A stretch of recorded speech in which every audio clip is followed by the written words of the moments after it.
दोस्तों आज की इस वीडियो में हम देखिए दोस्तों आपका एक चैप्टर था राज्य और राष्ट्र। तो आपके इस चैप्टर में राज्य और राष्ट्र के चैप्टर में हमने लेक्चर 1 में राज्य की मतलब को काफी डिटेल में कवर कर लिया था। आधुनिक टाइम पर आज के टाइम पर राज्य का क्या मतलब था, सारी जो परिभाषा वगैरह थी उसको हमने समझ लिया था, सारी चीजें हो गई थी।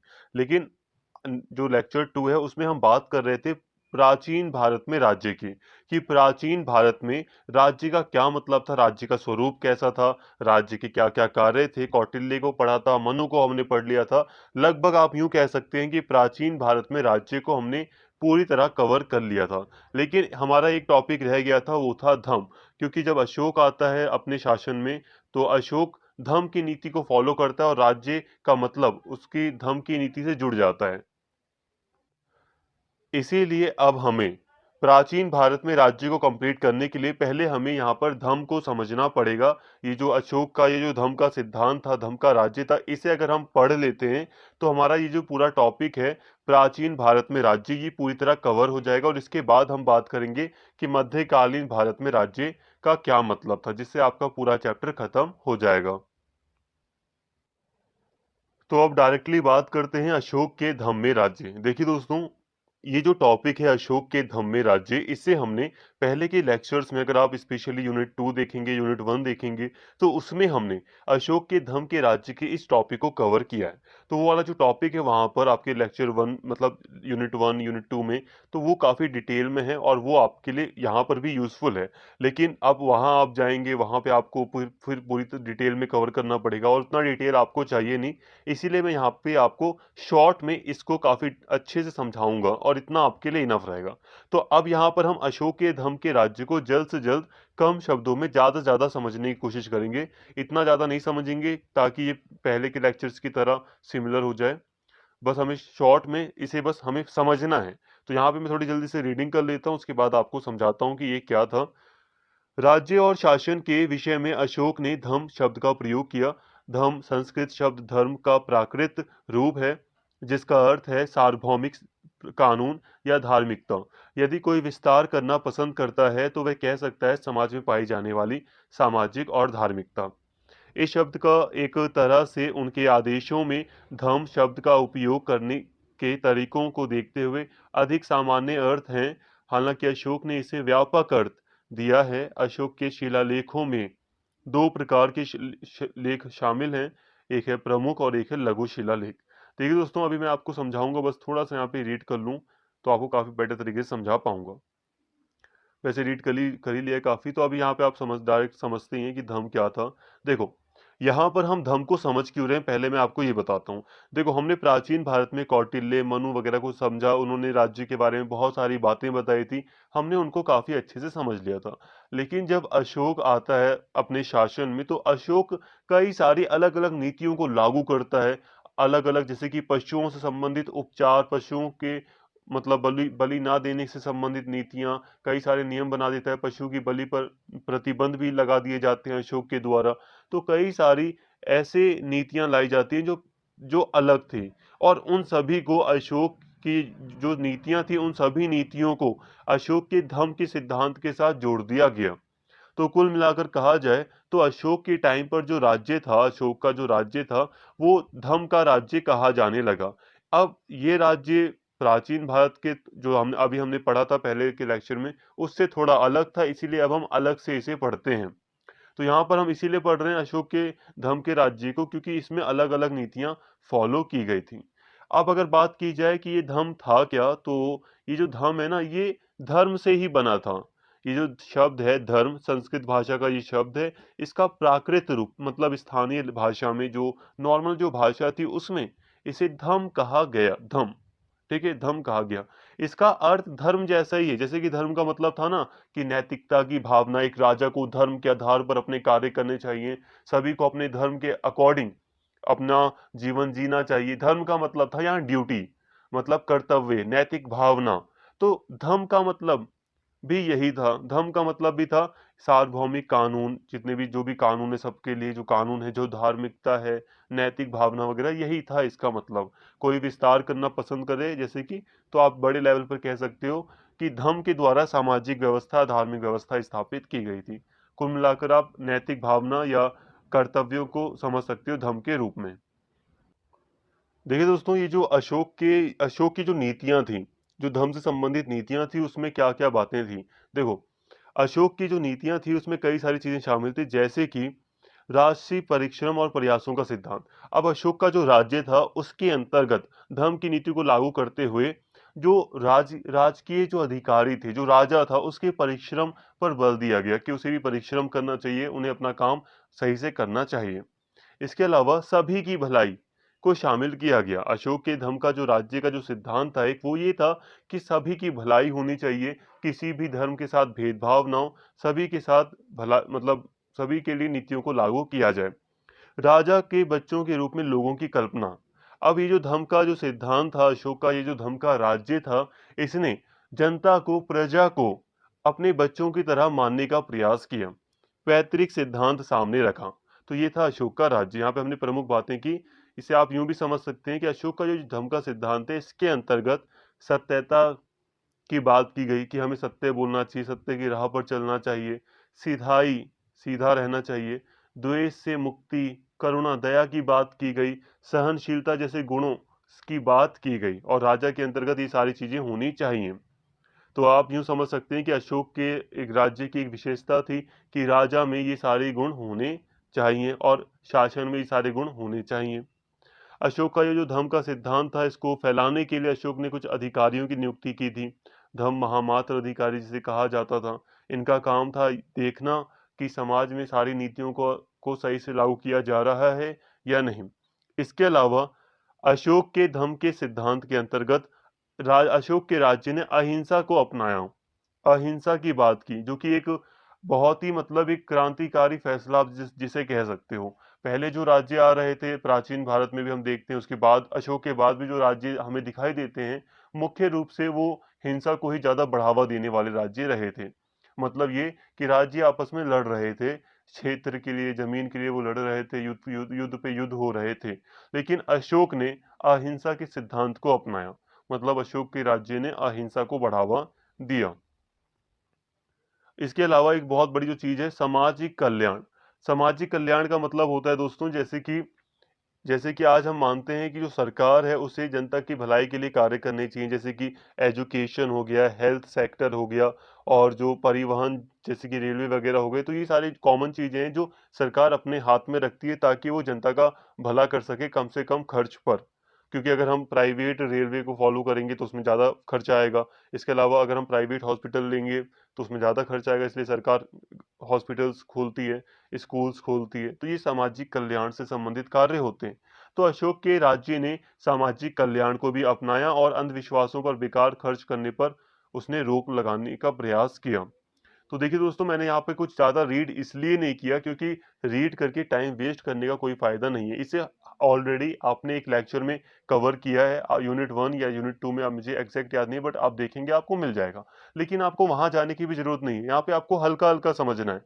अब स हमने राज्य की प्राचीन जो राज्य था उसको हमने ऑलरेडी काफ़ी डिटेल में कवर कर लिया है, बस यहाँ पे हमें हल्का-सा समझना था कि अशोक का धर्म का राज्य कैसा था। तो नॉर्मली आपको याद हो गया कि अशोक के धर्म के राज्य में अशोक ने अहिंसा को बढ़ावा दिया। पैतृक सिद्धांत लाया गया कि वो जो प्रजा है वो राजा की संतान के समान है। राजसी परिश्रम पर बल दिया गया, सभी की भलाई पर बल दिया गया अशोक के धर्म के राज्य में। इतना ही था और इतना आपको समझ में आ गया। अब हम बात करने जा रहे हैं मध्यकालीन भारत में राज्य की। देखिए दोस्तों, हमने जब प्राचीन भारत को देखा था तो हमने देखा कि प्राचीन भारत में राज्य और राजा के बीच अंतर नहीं था। राजा ने जो कार्य किए वही राज्य के कार्य मान लिए गए। राजा अच्छा तो वो राज्य अच्छा। मान लीजिए कि भारत का कोई प्राइम मिनिस्टर आता है, वो बहुत बेकार हुआ। वैसे होना नहीं चाहिए ना, अभी तक ऐसा कोई रहा भी नहीं है कि बेकार हो कोई। मान लो कि कोई प्राइम मिनिस्टर है जो बहुत बेकार है। भारत का कोई प्राइम मिनिस्टर है, मान लो बहुत बेकार है, तो क्या भारत एक बेकार राष्ट्र कहलाएगा? खुद सोचिए, भारत को बेकार माना जाएगा? नहीं। एक प्राइम मिनिस्टर या एक व्यक्ति के आने से एक पूरा का पूरा देश तो खराब नहीं माना जा सकता ना। मान लो यूएसए में या रशिया में, मान लो अगर कोई एक रशिया में, मान लीजिए रशिया को हम बहुत ज्यादा सम्मान देते हैं क्योंकि एक बहुत अच्छी दोस्ती रही है हमारी और उनकी। और अगर मान लीजिए कि रशिया में कुछ सालों के लिए मान लीजिए जो सबसे प्रभुत्वशाली व्यक्ति है, कोई राष्ट्रपति मान लो, अगर वहाँ पे आ जाता है, कोई सबसे ज़्यादा शक्तिशाली राष्ट्रपति है वहाँ पर और जो कि भारत के लिए अच्छा नहीं है, कोई राष्ट्रपति, तो क्या हम पूरे के पूरे रशिया को बेकार मानेंगे? नहीं, क्योंकि आज के टाइम की धारणा अलग हो चुकी है। ये आधुनिक टाइम चल रहा है, ये मॉडर्न टाइम चल रहा है। यहाँ पे हम राज्य के मतलब को अलग तरीके से देखते हैं। लेकिन पहले क्या था, प्राचीन काल काल में क्या था कि जो राजा था, राजा के चरित्र के आधार पर ही हम राज्य को पूरी तरह देख लेते थे। राजा जैसा राज्य हम वैसा मानते थे, लेकिन अब ऐसा नहीं है। तो आप देखिए, प्राचीन भारत में भी हमने देखा कि राज्य और राजा के बीच कोई अंतर नहीं था, लेकिन हाँ, जो मध्यकालीन भारत है उसमें भी आप यही देखोगे कि राज्य और राजा के बीच कोई अंतर नहीं है। राजा ने जो जो कार्य, जो जो नीतियां फॉलो की, वही राज्य की नीतियां मान ली गई। अब आपके सिलेबस के अकॉर्डिंग यहाँ पर देखो, मध्यकालीन को अगर हम देखें ना, तो मध्यकालीन भारत अपने आप में बहुत विशाल है। दिल्ली सल्तनत की जब स्थापना होती है तभी से पूरी तरह मध्यकालीन भारत शुरू है। अब मध्यकालीन शासन आप देखोगे और फिर मुगल शासन तक मध्यकालीन भारत का इतिहास हम देखते हैं। अब इस दौरान राज्य का कैसा कैसा स्वरूप था, ये सारी चीजें राज्य के अर्थ में आती हैं, शामिल हैं। लेकिन यहाँ पे आपके सिलेबस में नॉर्मली जो अकबर का शासन काल था, उसी के टाइम पीरियड में जो राज्य के मतलब राज्य की जो विशेषताएं थी उसी को आपको समझने के लिए कहा गया है। लेकिन मैं यहाँ पे थोड़ा-सा पहले जाऊँगा, जैसे कि दिल्ली सल्तनत थी तो एक विद्वान थे, जियाउद्दीन बर्नी। क्या थे? जियाउद्दीन बर्नी। तो जियाउद्दीन बर्नी ने अलग-अलग जियाउद्दीन बर्नी के टाइम पर भी इस्लामी शासन ही था भारत में। यही लगभग कुछ जब मोहम्मद तुगलक वगैरह का टाइम था, तो जियाउद्दीन बर्नी उसी के टाइम पीरियड के व्यक्ति रहे। तो ये विद्वान थे, इन्होंने भी कई सारी चीज़ें मतलब राज्य को कैसे चलाया जाना चाहिए उससे संबंधित इन्होंने भी सिद्धांत दिया था मध्यकालीन भारत में। अब मध्यकालीन भारत में हम यही देखते हैं कि इस्लामिक शासन था भारत में और इस्लामिक शासन के अंतर्गत शरीयत का प्रयोग किया जाता था। शरीयत का प्रयोग यानी कि जो इस्लामिक कानून थे, उनका जो इस्लाम धर्म में जो कानून थे मुस्लिम धर्म में, उन्हीं का प्रयोग किया जा रहा था और उन्हें लागू करने की कोशिश भारत में की जाती थी। बर्नी ने भी यही कहा कि हमें भारत में या जहाँ भी भारत स्पेशली नहीं, जहाँ भी मतलब लगे कानून लागू करना है तो हमें शरीयत के अकॉर्डिंग ही कानून लागू करना चाहिए। लेकिन जहाँ कहीं हमें ये लगे कि कहीं पर कोई ऐसी जगह है, कोई ऐसा समुदाय है जिसमें शरीयत के नियम लागू नहीं हो सकते, वहाँ पे हमें शरीयत से हटकर सुल्तान को कानून बनाने चाहिए, ऐसा बर्नी ने विचार रखा था। तो ये भी आप राज्य का स्वरूप थोड़ा सा समझ सकते हो। हालांकि बर्नी ने जोर देकर कहा था कि पूरी कोशिश करनी चाहिए कि जो शरीयत है उसी को लागू किया जाए भारत में। लेकिन जब लगे, क्योंकि भारत में तो हिंदुओं की संख्या ज़्यादा थी, लेकिन जब लगे कि कानून लागू नहीं किए जा सकते शरीयत के, तो सुल्तान को खुद स्वयं अलग से कुछ कानून बना देने चाहिए शरीयत से हटकर, जो शरीयत से अलग हो तब भी चलेगा। तो ये थोड़ा-सा मैं आपको बस स्वरूप बताने की कोशिश कर रहा था मध्यकालीन भारत में, तो मैंने यहाँ पे थोड़ा बर्नी का एग्ज़ाम्पल ले लिया, तो थोड़ा अलग था। हालाँकि आपके सिलेबस में नहीं है, लेकिन फिर भी थोड़ा बताना ज़रूरी था। वैसे आपके सिलेबस में तो सिर्फ़ अकबर के को ही दिया गया है और अकबर के कॉन्टेक्स्ट में हम यहाँ अब आगे बात करेंगे। तो अब हम बात कर रहे हैं अकबर के शासनकाल का एग्जाम्पल लेकर कि मध्यकालीन भारत का स्वरूप या राज्य का स्वरूप कैसा था। तो मुख्य रूप से मैंने एक पॉइंट आपको एक्स्ट्रा बताया जो कि आपकी पढ़ाई के लिए यूज़फुल है, जो कि आपको यहाँ पे नहीं बताया जा रहा। एक पॉइंट मैंने आपको ये बताया कि इस्लामिक शासन था। इस्लामिक शासन के अंतर्गत मुख्य रूप से पहले तो यही बल दिया गया सल्तनत वगैरह के टाइम पीरियड पर कि इस्लामिक जो नियम हैं, शरीयत के जो नियम हैं, उन्हें लागू कराया जाए। जैसे कि जजिया कर वगैरह लिए जाएँ, यही नॉर्मली नीतियाँ अपनाई जा रही थी। लेकिन फिर अकबर वगैरह का जब टाइम आता है तो काफ़ी उदारता आ जाती है, तो उदारता को यहाँ पे दिखाया गया है। तो एक पॉइंट मैंने आपको बता दिया, अब हम बात कर रहे हैं अकबर के शासनकाल के दौरान राज्य के स्वरूप की। अब यहाँ अकबर को हम कैसे पढ़ रहे हैं?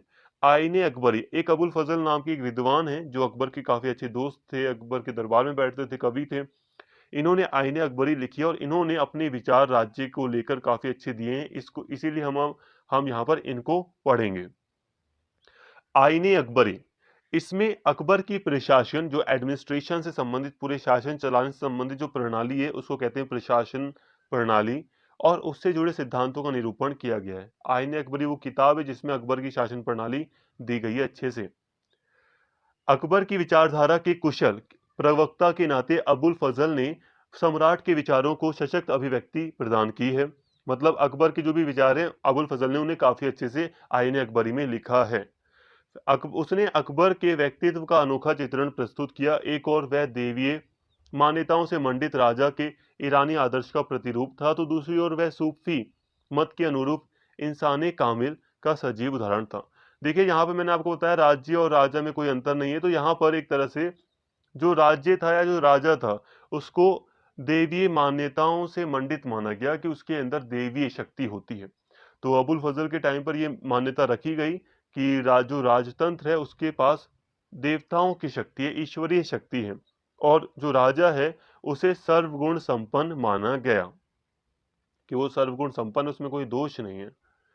स्वयं अबुल फजल राजतंत्र को अल्लाह का नूर, ईश्वरीय ज्योति मानता था। उसका विश्वास था कि अन्य सब तरह की सत्ता की तुलना में राजतंत्र की सत्ता सबसे पावन है। यही कारण है कि लोग उसका सामना होने पर स्वाभाविक रूप से नतमस्तक होते हैं। इस तरह अबुल फजल ने अकबर को चरित्र का दिव्य चरित्र का रूप दे दिया, जो सम्राट और उसके साम्राज्य का अंत हो जाने के बाद भी इतिहास के पन्नों पर जीवंत रहा। अब देखिए दोस्तों, अबुल फजल ने राजतंत्र को अल्लाह का नूर यानी कि ईश्वरीय ज्योति कहा। ईश्वरीय ज्योति कहने का मतलब यहाँ पर है कि जो सत्ता है, जो राजतंत्र की जो पावर है, जो अथॉरिटी है, वो सबसे ऊपर है। अलग अलग व्यक्तियों के पास अलग अलग पावर थी, जैसे कि उस समय हम देखते हैं कि कई सारी जो मौलवी थे, ब्राह्मण थे, क्रिश्चियन मिशनरीज तो नहीं थी हालांकि, लेकिन क्रिश्चियन पुर्तगाल वगैरह का जब शासन स्थापित हुआ था गोवा में, तो कई सारे क्रिश्चियन जो पादरी वगैरह थे वो भी अकबर के संपर्क में थे। तो यहाँ पे एक तरह से यहाँ पे बल दिया जा रहा था कि किसी भी धर्म की कोई भी अथॉरिटी से भी ऊपर यहाँ पे जो भी मतलब जो व्यक्ति, जैसे कि मान लो ब्राह्मण हो गए, मौलवी हो गए, वो बात करते हैं कि हम सर्वोच्च हैं, तो यहाँ पर उनका खंडन करते हुए स्पेशली कहा गया कि जो राजतंत्र की जो सत्ता है वही सबसे ऊपर है, जो राजा है वही सबसे ऊपर है। एक बार मैंने आपको बताया था ना कि पुरोहित और राजा के बीच में यूरोप में कॉन्फ्लिक्ट हुआ।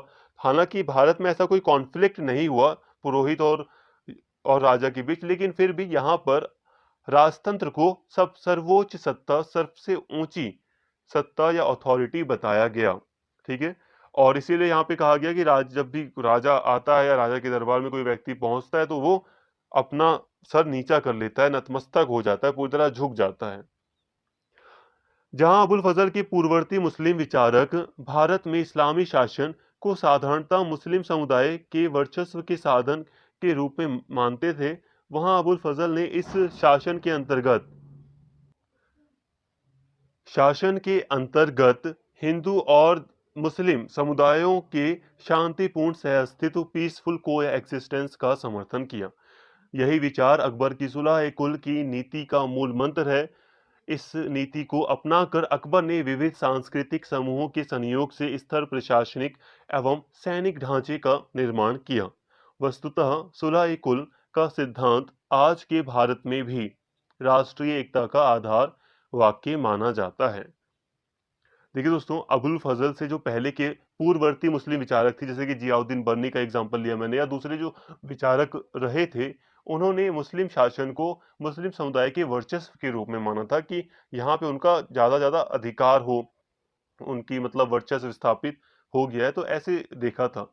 लेकिन अबुल फजल ने यहाँ पर बराबरी की बात की, शांतिपूर्ण सहअस्तित्व की बात की, कि सभी लोग मिलकर रहें, शांतिपूर्ण रहें, और इसीलिए उसने शांतिपूर्ण जो नीति थी उसको बढ़ावा दिया, और अकबर इस नीति से प्रभावित हुआ और अकबर ने सुलह कुल जिसे नॉर्मली कहा गया, उस नीति को फॉलो किया।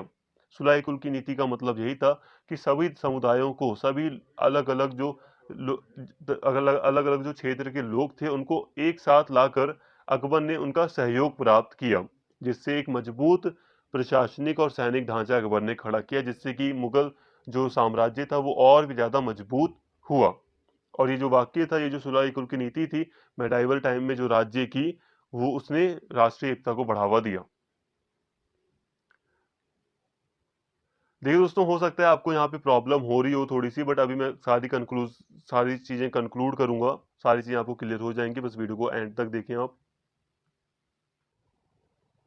अबुल फजल बादशाहत राजपद को ईश्वर का वरदान मानता था। उसका विचार था कि बादशाह राजा या शासक उन कर्तव्यों से बंधा है जो ईश्वर ने उसके लिए निर्धारित किए हैं। उसे शासन का अधिकार इस शर्त पर सौंपा गया है कि वह विशाल हृदय होगा और प्रजा के साथ पिता तुल्य बर्ताव करेगा। लोक कल्याण उसका सर्वोपरि कर्तव्य था। बादशाह किसी मानवीय कानून से नहीं बंधा था, वह केवल ईश्वरीय कानून से बंधा था। देखिए दोस्तों, अबुल फजल ने जो बादशाह का जो पद था, जो राजपद था, राजा के पद को ईश्वर का वरदान माना उसने। उसका विचार था कि जो राजा है, जो बादशाह है, वो सिर्फ ईश्वर ने जो उसके लिए नियम निर्धारित किए हैं, सिर्फ उसी से बंधा है। और मानव ने या कोई दूसरा, कोई मान लो धर्म का कोई व्यक्ति है जो उसे बता रहा है, कोई मौलवी है जो उसे बता रहा है कि ये आपका धर्म है, आप मतलब धर्म का मतलब कि आपको ये करना चाहिए, जैसे कि पहले ब्राह्मण बताते थे ना प्राचीन काल में राजा को। तो ऐसा कुछ नहीं था यहाँ पर।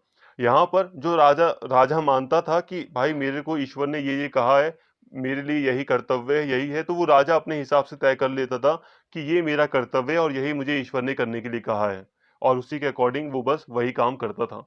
तो यहाँ पे नॉर्मली कहा गया कि राजा ईश्वरीय कानून से बंधा था। राजा जो था वो ईश्वर के कानून से बंधा था, लेकिन आप ध्यान दीजिए कि उस जो ईश्वरीय जो कानून थे उसकी व्याख्या कौन करेगा? जैसे कि आज हमारे संविधान की व्याख्या सुप्रीम कोर्ट करता है, लेकिन इसकी व्याख्या कौन करेगा? तो व्याख्या राजा खुद अपने शब्दों में कर लेता था। उसे कुल मिलाकर कहा जाए जो ठीक लगे वही वो करता था। तो इस तरह यहाँ पे ये सारी बातें थी राज्य दरबार से संबंधित, राज्य से संबंधित। अभी सारी चीजें कंक्लूड होंगी, बस वीडियो को पूरा देखते रहो भाई। वह रीति रिवाज या किसी समानांतर सत्ता जैसे कि धार्मिक सत्ता का पाबंद भी नहीं था। हालांकि न्याय से जुड़े मामलों में प्रचलित मान्यताओं और प्रथाओं पर विचार किया जा सकता था। इसका यह अर्थ भी लगाया जा सकता है कि प्रजा को अपने राजा पर अंकुश रखने का कोई अधिकार नहीं था। राजा नैतिक नियमों से अवश्य बंधा था, परंतु नैतिक प्रश्नों की व्याख्या करने के लिए वह किसी अन्य सत्ताधारी से सलाह लेने को बाध्य नहीं था। इस तरह अबुल फजल को पूर्ण सत्तावाद का समर्थक मान सकते हैं। तो वही बात है कि राजा को सलाह देने के लिए कोई मतलब एक ठोस संस्था नहीं थी कि राजा को उसकी सलाह माननी ही पड़े। तो इस तरह हम कह सकते हैं कि अबुल फजल ने पूर्ण सत्तावाद को बढ़ावा दिया, जिसमें एक व्यक्ति के पास ही सारी शक्ति आ जाती है। तो मेडाइवल टाइम पर जो राजा था, जो राज्य का जो मतलब था, उसके अंतर्गत राजा को काफी ज्यादा शक्ति दी गई। आप अब यहाँ पे समझिए। देखो दोस्तों, कहने का मतलब है मेरे कि आप यहाँ पर अगर आप चाहते हो कि आपको मेडाइवल टाइम के पर राज्य कैसा था आपको डेफिनेशन मिल जाए, जैसे कि हमने पहले जो आधुनिक राज्य की डेफिनेशन पढ़ी थी कि जहाँ पर एक निश्चित क्षेत्र हो, निश्चित बाउंड्री हो, कंफर्म बाउंड्री हो, एक जनसंख्या रहती हो, आबादी निश्चित आबादी रहती हो, मतलब स्थायी रूप से आबादी रहती हो, या सरकार भी हो और संप्रभुता हो, यानी कि वो क्षेत्र स्वतंत्र हो, तो उसको हम राज्य कह देते हैं। ये डेफिनेशन हो गई। जहां पर हमें ऐसा कुछ दिखेगा हम उसे राज्य कहेंगे। लेकिन जब हम मध्यकालीन भारत को देख रहे हैं तो वहां पे हमें कोई ऐसी डेफिनेशन नहीं मिलेगी। यहाँ पर हमें जो भी शासन प्रणालियां थी उसके तहत ही, जो भी सिद्धांत थे उसी के तहत हमें राज्य को समझना पड़ेगा। तो यहाँ पर अबुल फजल के अकॉर्डिंग जो भी बातें की गई अकबर के शासन प्रणाली से संबंधित, उसके अकॉर्डिंग हम यहाँ पे थोड़ा सा मध्यकालीन भारत को समझ रहे हैं कि जो मध्यकालीन भारत था उसमें हम अशोक के शासनकाल में यही देखते हैं कि जो राजा का जो पद था उसको सम्मान, ज्यादा से ज्यादा उसको सम्मान देने का प्रयास किया गया, और राजा को ज्यादा से ज्यादा शक्ति देने का प्रयास किया गया, और राज दरबार के द्वारा सुलह कुल की नीति लागू करने का प्रयास इसलिए किया गया ताकि पूरे भारत को एकजुट करके एक बड़ा स्थायी साम्राज्य स्थापित किया जा सके और शांति स्थापित, सबसे बड़ी चीज शांति व्यवस्था स्थापित हो सके। इसके साथ ही राजा का जो पद था उसको भगवान से जोड़ा गया। तो यहाँ पे उसको काफी ज्यादा सम्मान देने का प्रयास किया गया, और इस तरह राजा को एक विशाल हृदय वाला भी बताया गया कि राजा को विशाल हृदय रखना चाहिए, दया की भावना रखनी चाहिए। पिता तुल्य भी बताया गया राजा को कि वो पिता के समान है प्रजा की। और यहाँ पर एक तरह से राजा को पूर्ण सत्तावाद वादी कहा गया, मतलब सारी शक्ति राजा को दी गई। तो ये था मेडाइवल टाइम पर राज्य का स्वरूप। देखो, सिर्फ हम अकबर को देखकर ही राज्य के स्वरूप को नहीं समझ सकते, लेकिन फिर भी आपके सिलेबस में बस इतना दिया है, इसलिए यहीं पे इतना ही पढ़ाया। बाकी मैंने थोड़ा आइडिया दे ही दिया है आपको। नॉर्मली आप जब हिस्ट्री पढ़ेंगे तो आपको नॉर्मली सारी चीजें पता ही रहेंगी कि जो मेडाइवल टाइम था, जब सल्तनत कालीन भारत स्थापित हुआ था, मतलब जब जब सल्तनत स्थापित हुई थी, दिल्ली सल्तनत वगैरह, तो उस समय आप देख सकते हो भारत में कैसा शासन था। इसके अलावा सल्तनत वगैरह के टाइम पर भी अगर अगर हम बात करें तो अलग-अलग राज्य थे। सिर्फ़ मुस्लिम शासन ही नहीं था भारत में, सल्तनत टाइम पर भी हम देखते हैं कई सारे दक्षिण भारत में कई सारे दूसरे राज्य थे। जो हम नॉर्थ ईस्ट देखते हैं तो दूसरे राज्य थे, अलग-अलग राज्य थे, तो बहुत ज़्यादा राज्य थे भारत में। इसलिए भी स्पष्ट रूप से यहाँ पर आप डेफ़िनिशन या स्वरूप आप नहीं समझ पाते। इसीलिए जब हम मुगल टाइम पर आते हैं तो काफ़ी अच्छे से हमें सारी चीज़ें समझ में आती हैं। एक बड़ा साम्राज्य दिखाई देता है, तो अकबर के टाइम पर जो भी नियम वगैरह फ़ॉलो किए गए, हमने उसको देखा और राज्य को समझने का प्रयास किया कि मेडाइवल टाइम में राज्य कैसा था। तो यहाँ तक उम्मीद करता हूँ सारी बातें आपको क्लियर हो गई होंगी। तो दोस्तों, यहाँ तक हमारा पूरा का पूरा चैप्टर खत्म होता है। उम्मीद करता हूँ सारी बातें आपको समझ में आ गई। तो यहाँ तक वीडियो को यहीं पे स्टॉप करते हैं, चैप्टर भी पूरी तरह खत्म हो गया और मिलते हैं नेक्स्ट वीडियो में। अगर आपको वीडियो अच्छी लगी हो तो प्लीज़ चैनल को सब्सक्राइब कर लें और इस वीडियो को ज़्यादा से ज़्यादा शेयर करें और लाइक करें। Thank you.